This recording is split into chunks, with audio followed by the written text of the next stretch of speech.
Assalamu alaikum, ladies and gentlemen. So, I was thinking, funny videos are taking me nowhere, like लोगों को शायद comedy पसंद नहीं आती or something. So, I thought, why not make a murder mystery channel. Actually, that's really not the case. मैंने कुछ हफ्तों पहले आप लोगों से पूछा था कि should I start a true crime or a true story case? So, basically, you guys said yes. So, are you guys okay? What's wrong with you? So anyways, I have decided that every Saturday-ish, I'm going to like experiment with a little makeup. I mean, कभी कभार मेरे पास भी काफ़ी makeup है तो दिल चाहता है कि थोड़ा सा मेकअप एक्सपेरिमेंट करके देख लूँ और साथ साथ मैं कुछ केसेस कवर कर लिया करूँगी ताकि थोड़े से आप लोग मेकअप भी देख लें थोड़े से मर्डर मिस्ट्रीज़ भी देख लें खैर मर्डर मिस्ट्रीज़ नहीं खाली true stories be. Let's begin the first ever case that I'm about to cover. Oh my god. So I just want to thank some channels who have inspired me. Basically Eleanor Neal's channel, she inspired me a lot. I listened to her a lot. And Bailey Sarian, recently she has inspired me. And she's the one who does makeup and tells stories, murder mysteries and stuff. Also, there are a lot of true crime channels, but I thought, hey, there should be one more. So since I believe since a long time I've been into true crimes and I like to listen to these cases. Don't get me wrong, I mean I know you guys are interested in them as well, but I have a very fondness towards these cases, and I thought, why not I should do a segment every Saturday.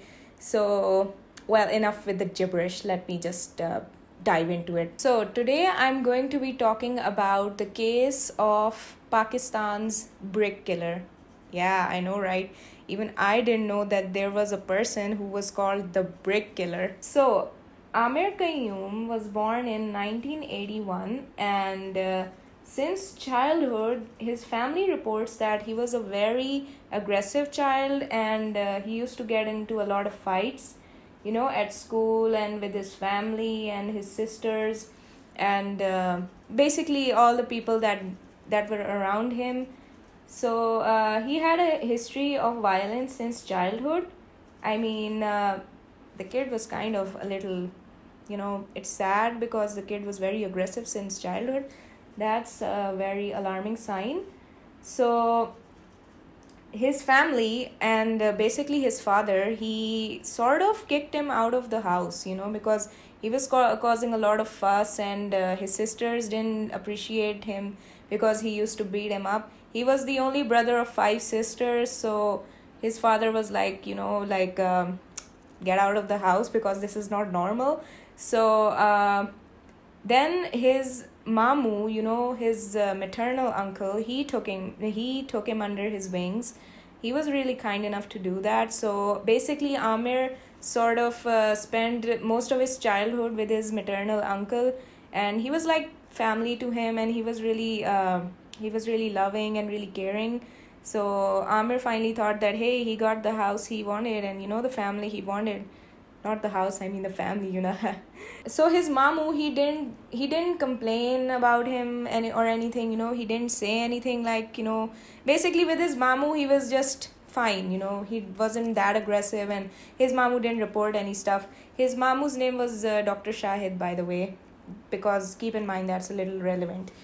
So when Amir turned 21 years old, that's in September of 2004, his Mamu, aka Dr. Shahid, he and his friend, the Mamu and his friend, they were murdered by an unidentified assailant. So this really angered and saddened Amir because obviously his Mamu was his only family left. I mean, since his own family abandoned him. So he was really, really upset over this. And 5 months after this incident, after his Mamu got murdered, the police found a suspect. They suspected a person who was maybe involved in the murder of Amir's Mamu, and they actually caught him. But what happened was that this suspect, his name was Hafiz, He basically committed suicide in the police van he was being taken in. He grabbed a gun from a police officer who was apparently sleeping in the van. Yeah, this police officer was sleeping in the van. So Hafiz, the suspect, he grabbed the gun and he shot himself. So due to this incident, there were basically no clues and no suspects were ever suspected who could have been involved in the murder of Amir's Mamu. Amir, he just, went along with his life. Obviously, he was infuriated, but, the guy had to live his life, so he just took some, labor jobs in Lahore, like washing people's cars and vehicles in Liberty Market. And he rented a small room in Shadbagh area, and he basically lived a very a very simple life. Like he used to get earning of about 130 rupees, and he used to like spend 15 rupees on his dinner. This was in his file, that's why I'm telling all this. Everything was fine, everything was cool until Amir started doing drugs. And he basically he got arrested because he was doing drugs, which is kind of weird, but I think he got out. Like maybe police just brought him in to question him, like maybe he was caught doing drugs, and police they just let him go afterwards or something like that. I mean, only a little bit was mentioned in his files. So fast forward of June and July of 2005. So what happened was that police, they started finding dead bodies of homeless people and basically drug addicts and laborers and people who were basically on the streets and had no home, or basically they were homeless. And there wasn't one or two, but there were 11 dead bodies, and this happened in the span of almost 3 weeks. So this was a real big mystery. I mean, who could do such a thing? Who would take out his frustrations and go and kill all these innocent people? What was their crime? That they were homeless? The worst part is, all of them, they were killed by the same method of killing. All these poor innocent people, they had the same killer.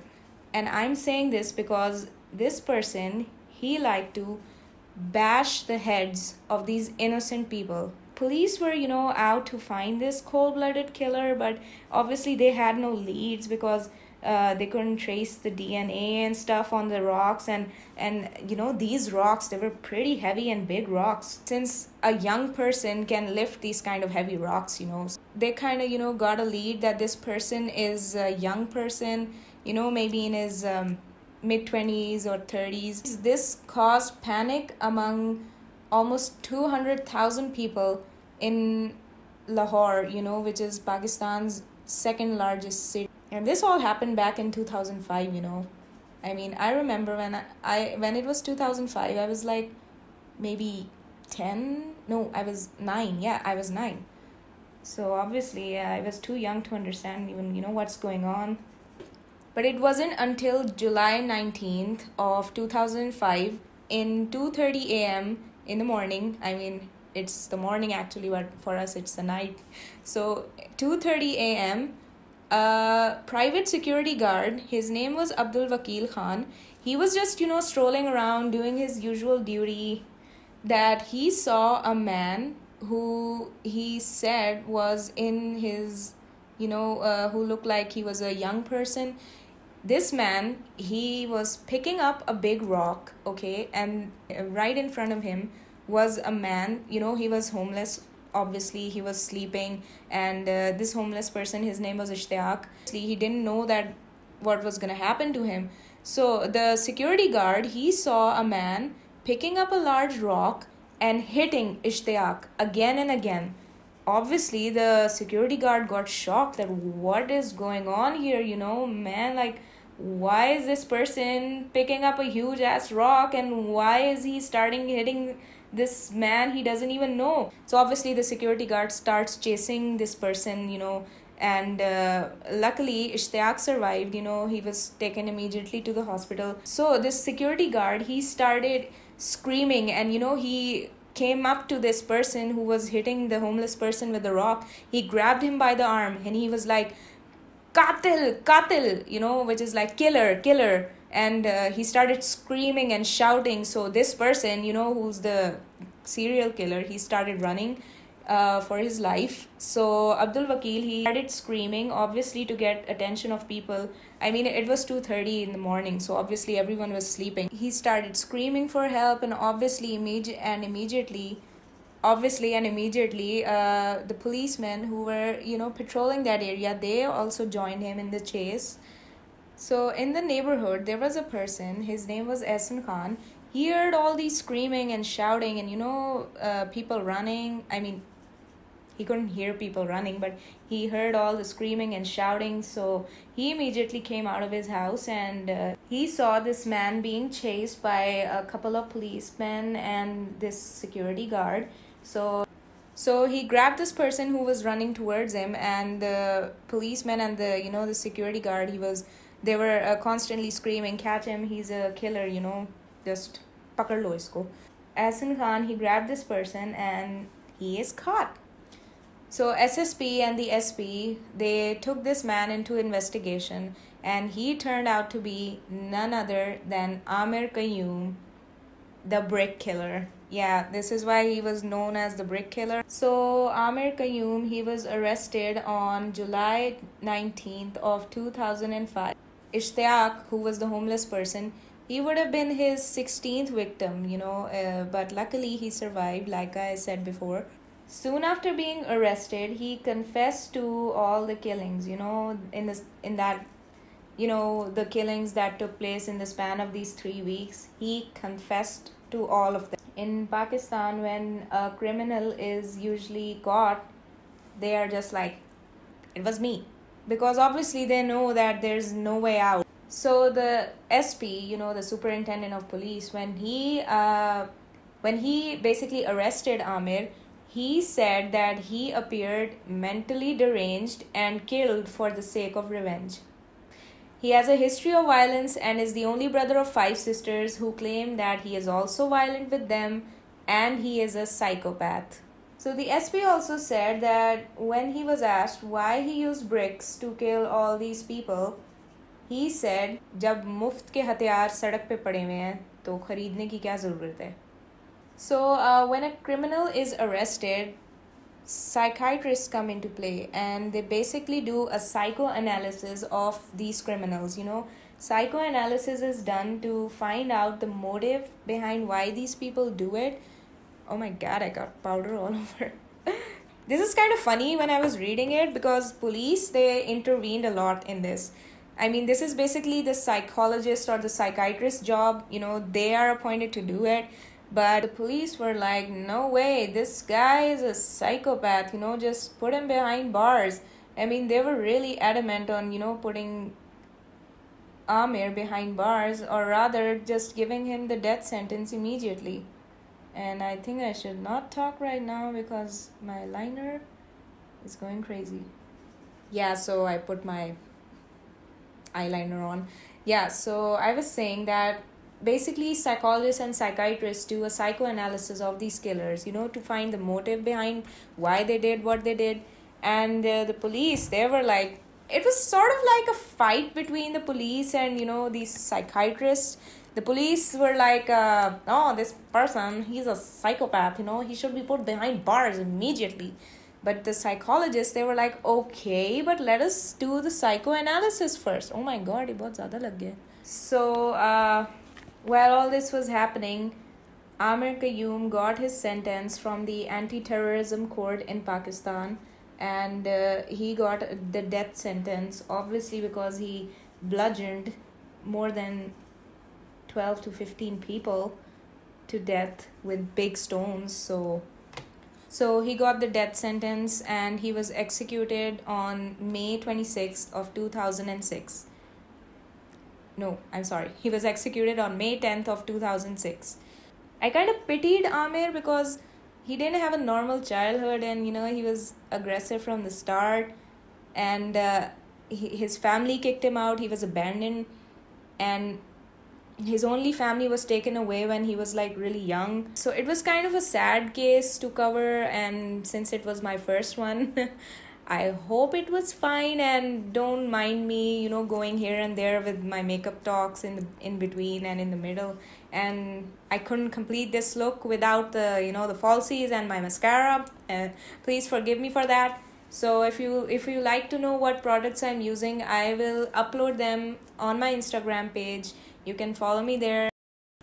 So, what can we learn from this case? Basically, this case was about, it revolved around revenge, because Amir, he wanted to take revenge from, basically, he wanted to take revenge from society, something that the society had no relation to, because his mamu was killed, and his mamu was his only family left, and his own family abandoned him. It was a pretty sad case, but it did not justify that he went on a killing spree and he murdered all these innocent, homeless people. So what we can learn is this story is based upon revenge. So what does Islam teach us about revenge? Islam teaches us forgiveness over revenge. Now I'm going to quote a verse from Surah Al-Nahl.